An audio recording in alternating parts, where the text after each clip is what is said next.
24 घंटे नहीं हुए हैं एनडी गठबंधन की सरकार बने, नरेंद्र मोदी को प्रधानमंत्री पद की शपथ लिए और भारतीय जनता पार्टी के लोगों के काले कारनामों ने एक बार फिर सिर शर्म से झुका दिया है।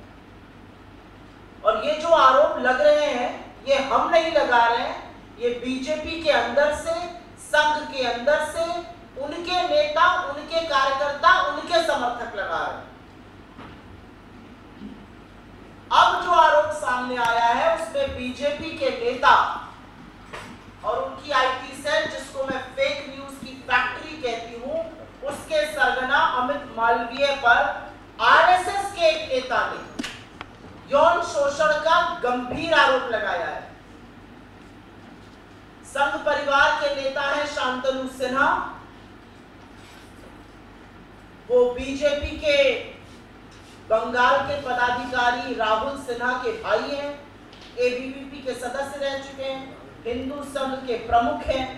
उनका कहना है कि बीजेपी आईटी सेल के प्रमुख अमित मालवीय बंगाल में औरतों का यौन शोषण करते हैं और सिर्फ 5 सितारा होटलों में ही नहीं, बीजेपी के दफ्तर तक में ये काली करतूतें चलती हैं। उन्होंने बंगाली में ट्वीट करके, बांग्ला में ट्वीट करके ये भी लिखा है कि बीजेपी नेताओं में होड़ लगी हुई है औरतों की आपूर्ति करने की। उनका कहना है कि ये सब लोग मिलकर और अमित मालवीय का नाम लेकर उन्होंने कहा है औरतों का यौन शोषण करते हैं। ये आरोप कांग्रेस पार्टी का नहीं है, ये आरोप संघ के एक व्यक्ति का है जो बीजेपी से जुड़ा हुआ है। मैं जानना चाहती हूं बीजेपी की आईटी सेल है या दलितों का जमावड़ा है? आपको याद होगा उत्तर प्रदेश के आईआईटी बीएचयू का वो गैंग रेप कांड, जिसमें सक्षम पटेल, कुणाल पांडे, आनंद चौहान जैसे लोगों का नाम आया था। ये सब शीर्ष नेतृत्व ही नहीं, प्रधानमंत्री मोदी के बड़े करीबी लोग, लेकिन ये बीजेपी की आईटी सेल के संयोजक, सह संयोजक और उसके सदस्य थे। तो दलितों का जमावड़ा है क्या बीजेपी की आईटी सेल? आज सवाल इस बात का है, आज सवाल इस बात का है कि बीजेपी की आईटी सेल में कैसे लोग हैं भाई?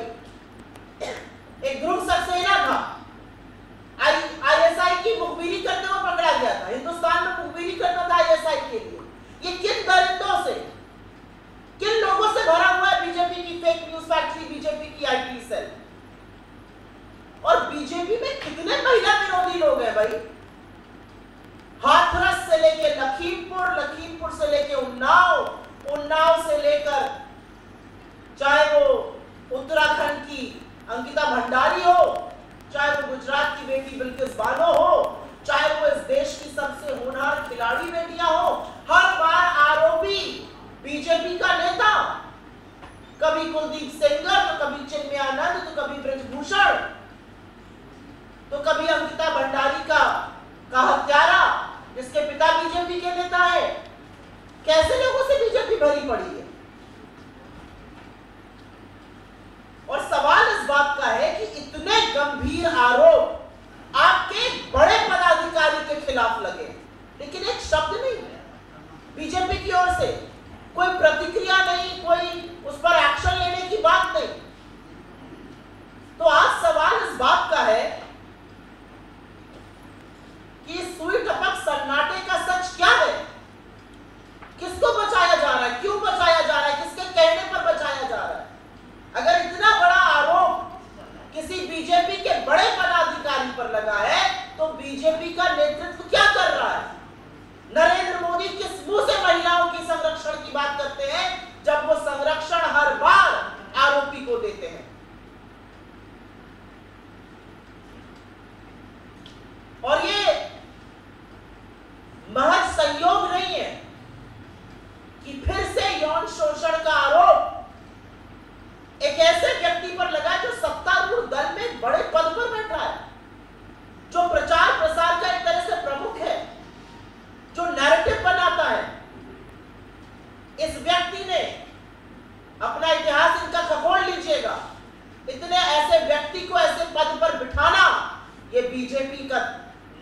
दिवालियापन दिखाता है। ये वो व्यक्ति है जिसने खुलेआम पोर्नोग्राफी की बात करी है। ये वो व्यक्ति है जिसने विपक्ष के खिलाफ साथ झूठ, मनगढ़ंत कहानियां, हर तरह के षड्यंत्र रचे।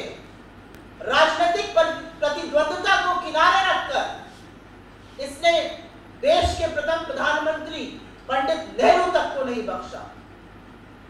उनकी अपनी बहन और भतीजियों के साथ की फोटो को इसने दुष्प्रचार करके चलाया, लांछन लगाया। इस आदमी ने राहुल गांधी के बयानों को काट छाट कर उनकी छवि धूमिल करने का कुत्सित प्रयास किया।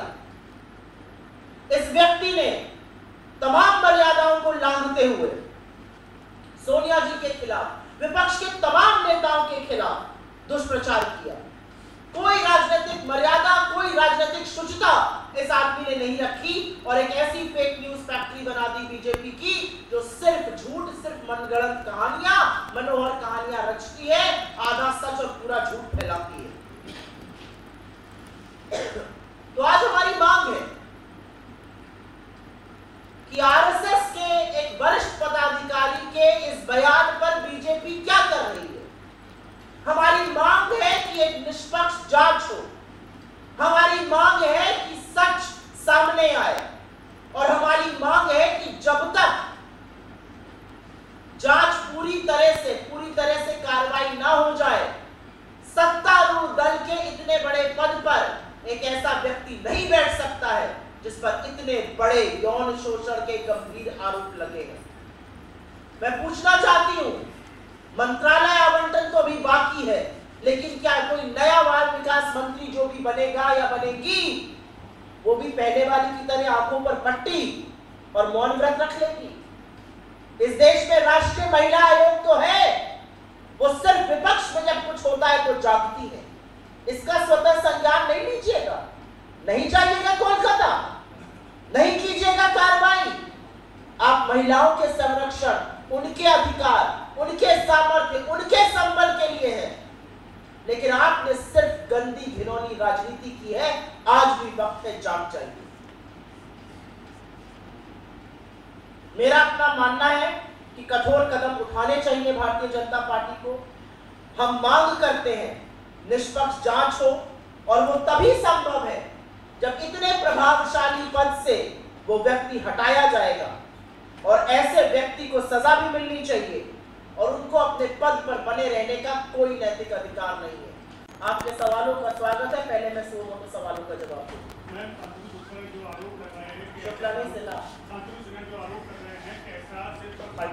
बंगाल के भाजपा कार्यालय में, साथ ही साथ उन्होंने कहा कि बंगाल नेताओं में से प्रतियोगिता चलती है, कौन नेता कितनी अधिक लड़कियां आपूर्ति करके अच्छा पद हासिल करे। जी हाँ, और मुझे ऐसा लगता है कि ये आरोप विपक्ष के किसी नेता ने नहीं लगाए हैं, नहीं तो उसमें बीजेपी कहती कि हम विपक्ष की राजनीति कर रहे हैं। यह आरोप संघ के एक बड़े पदाधिकारी ने लगाए हैं, जिसका भाई बीजेपी का पदाधिकारी है, जो बंगाल में है, जिसने बांग्ला में सब कुछ लिखा है। तो हम ये पूछना चाहते हैं कि बीजेपी किस चीज का इंतजार कर रही है? क्यों आपकी आईटी सेल ऐसे दरिंदों से, ऐसे देशद्रोहियों से, ध्रुव सक्सेना जैसे लोगों से, सक्षम पटेल जैसे लोगों से, अमित मालवीय जैसे लोगों से भरी पड़ी है? इस देश की आधी आबादी आपसे पूछ रही है, 63 सीटें हारने के बाद क्या आपके अंदर की नैतिकता जागेगी? ये पूछना चाहती है इस देश की आधी आबादी, या फिर से एक आरोपी एक दरिंदे के साथ खड़े होकर उसको संरक्षण दीजिएगा? मैं जानना चाहती हूं, जो औरतों के नाम पर गंदी राजनीति करते हैं, क्या वो वहां जाएंगे? क्या इसका संज्ञान लेगी नेशनल कमीशन ऑफ वुमेन की चीफ, या आंखों पर पट्टी और मुंह में दही जमाए चुप और मौन व्रत ले लेगी? आज सवाल इस बात का। कोई और सवाल इस पर? मैम, 2 दिनों से टीएमसी भी इस मसले को उठा रही है और वहां पर राज्य में टीएमसी की सरकार भी है जो आपकी सहयोगी है, तो क्या अब तक इस मामले में एफआईआर दर्ज हुई है और क्या आप मांग करेंगी कि जांच के लिए इसमें अमित मालवीय की गिरफ्तारी हो? मेरा अपना मानना है कि बंगाल में जो सरकार है और जिसकी प्रमुख ममता बनर्जी जी हैं, वो जरूर इस मसले का संज्ञान ले रही हैं और जरूर इस पर कानूनी और पुलिस कार्रवाई होगी। अगर एक व्यक्ति इतने गंभीर आरोप लगा रहा है बीजेपी के एक प्रमुख पदाधिकारी पर, तो आपके सामने दो औचित्य हैं।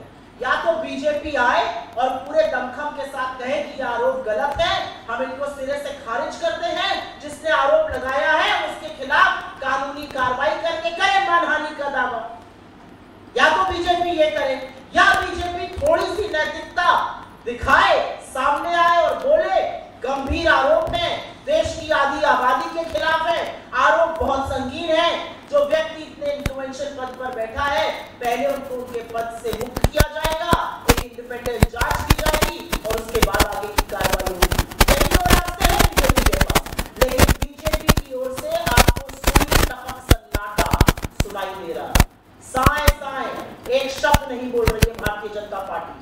ना वो ब्रजभूषण पे बोलते हैं, ना वो कुलदीप सिंह सेंगर पे बोलते हैं, ना वो चिन्मयानंद पर बोले, ना वो हाथरस पे बोले, ना वो लखीमपुर के चीरहरण पे बोले, ना वो अंकिता भंडारी पर बोले, ना वो IIT BHU पर बोले, ना वो बिल्किस बानो पर बोले। लेकिन इस देश ने आपको दिखाया, इस देश की महिलाओं ने आपको दिखाया, आप जिसको अपनी जीत बनाकर चल रहे हैं वो निर्णायक नैतिक हार है और बहुत कारणों से हुई। उसमें से एक कारण यह भी था कि आप इस देश की आधी आबादी के तिरस्कार में और हर वक्त संरक्षण आरोपियों को देने में खड़े होते हैं।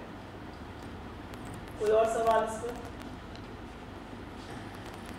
कोई और अन्य सवाल? रियासी में जो आतंकी हमला हुआ है जिसमें तीर्थ यात्रा पर तीर्थयात्रियों की, जिसमें कई लोगों की मौत हुई है, इस घटना को लेकर के आप लोग की क्या मांग है?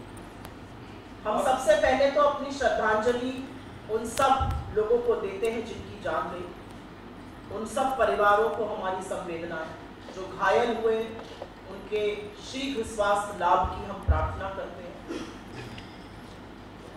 हम बिना लाग लपेट के एक बात डंके की चोट पर कहते हैं कि हिंसा और आतंकवाद के खिलाफ ये देश एकजुट होकर खड़ा है। कोई फर्क नहीं पड़ता किसकी सरकार है या नहीं है, लेकिन आतंकवाद के खिलाफ हिंसा की लेश मात्र इस देश में जगह नहीं है और हम उसकी भत्सा करते हैं और उनको कायर बुलाते हैं। श्रद्धालुओं की बस पर हमला करने वाले कायर हैं और कुछ नहीं। लेकिन इस बात की बहुत गहन चिंता है कि बड़े बड़े दावे और डींगे हाँकने वाले आज इस बात का भी जवाब देना पड़ेगा कि क्या है सुरक्षा व्यवस्था जम्मू कश्मीर की। पहले तो घाटी में ऐसी वारदातें होती थी, अब जम्मू में हो रही है। तो आज सवाल यह भी पूछा जाएगा कि आपने हिम्मत नहीं दिखाई चुनाव लड़ने में, आप श्रीनगर से भाग गए, आप बारामूला से भाग गए, आप अनंतनाग राजौरी से भाग गए, लेकिन आप अब बताइए कि कानून व्यवस्था इतनी ध्वस्त क्यों है? श्रद्धालुओं की इस निर्मम हत्या का जिम्मेदार कौन है? आज इस बात पर भी सवाल उठेगा। मैम, सुरेश गोपी हैं एकमात्र बीजेपी सांसद केरला से। उन्होंने कल ओथ ली और वो कह रहे हैं उनको फिल्मों में काम करना है और कंटिन्यू नहीं करना है मिनिस्टर के तौर पर। कई लोग ये कह रहे हैं ये मौकरी है मैंडेट का जो मिला है और बीजेपी ने अपना होमवर्क नहीं किया था उनको उससे पहले। नहीं, ये मौकरी और मैंडेट और होमवर्क नहीं करना तो एक बात है, ये तो हम तो शुरू से कह रहे हैं। तमाम बैसाखियां हैं, बैसाखियां बवाल मचाएंगी। आपने कल सुना अजीत पवार जी को, आपने कल सुना प्रफुल्ल पटेल को, आप सुन रहे हैं अभी श्री गोपी को। अभी तो देखिए आगे आगे क्या होता है। अभी देखिएगा जो एक मुद्दा प्रधानमंत्री ने निर्लज्जता से जिस पर झूठ बोला पूरे देश पर, टीडीपी उसके साथ मुस्तैदी से खड़ी है। क्या आज नरेंद्र मोदी की हिम्मत है कि वो चंद्रबाबू नायडू को बुलाकर कहें आप मुजरा क्यों कर रहे हैं? है हिम्मत नरेंद्र मोदी के अंदर ये कहने की? क्या विश्वसनीयता है ऐसे प्रधानमंत्री की? क्या नैतिकता है अपने पद पर बने रहने की? 63 सीटें आप हार गए, इस देश ने आपको नकार दिया। अब नाक रगड़ के आप एक तिहाई प्रधानमंत्री बनकर एक अल्पमत इसकी कोalition की सरकार चला रहे हैं।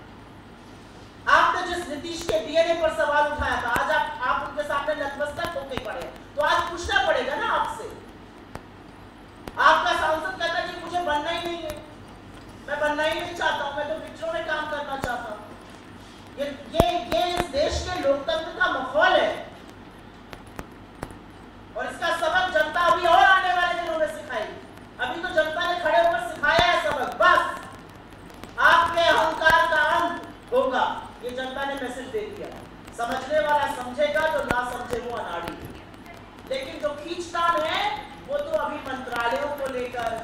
पोर्टफोलियो को लेकर, कैबिनेट या एमओएस को लेकर अभी देखिएगा क्या क्या होता है। जो व्यक्ति अपनी मनमर्जी से, जो व्यक्ति तुगलकी फरमानों से, जो तानाशाही से, जो मन में आया माय वे और द हाईवे की सरकार चलाता था, अब उसको सबक सिखाएंगे इनके घटक दल, सबक सिखाएगी इस देश की जनता, सबक सिखाएगा कोalition का धर्म। मोदी जी एक बात नहीं जानते हैं और वो एक बात नहीं कर सकते हैं, वो समन्वय नहीं बना सकते हैं क्योंकि वो लोगों की बात नहीं सुनते हैं। देखिएगा इसका क्या हश्र होगा। शुक्रिया जी। जो कल की घटना हुई कश्मीर में, जिस पर आप सवाल उठा रहे थे, लेकिन ये आतंकी घटना है, लेकिन इसको एक वैसी घटना, सामान्य घटना बताने की कोशिश की गई और ऑफिशियली ट्वीट भी हुआ है पीएमओ से। तो क्या लगता है कि आतंकी घटना को छुपाने की कोशिश की गई है? क्योंकि कल मुझे नहीं पता, आपको पता है कि नहीं ये बात। अगस्त 2019 से, और मैं आपको बोलती हूँ होमवर्क करिएगा, आप सब करिएगा, नरेंद्र मोदी का ट्विटर हैंडल खोलिए, पीएमओ का ट्विटर हैंडल खोलिए। अगस्त 2019 से आतंकी घटनाओं में हमारे जवान शहीद हुए, हमारे ऑफिसर शहीद हुए, पुलिस के लोग शहीद हुए, लेकिन नरेंद्र मोदी ने श्रद्धांजलि का एक शब्द तो छोड़ दीजिए, उन हमलों का संज्ञान तक नहीं लिया। अगस्त 2019 के बाद से यह पैटर्न है नरेंद्र मोदी का, और आज आतंकी हमले को ढकने की, तोपने की, उस पर लीपापोती की कोशिश बेकार है। आतंकी हमले के खिलाफ ये देश एकजुट होकर खड़ा है। आतंकियों को ये बात पूरी तरह से समझानी होगी कि आपकी हिंसा और आपकी नफरत के खिलाफ ये देश एकजुट है। ऐसी जरूरत कीजिएगा।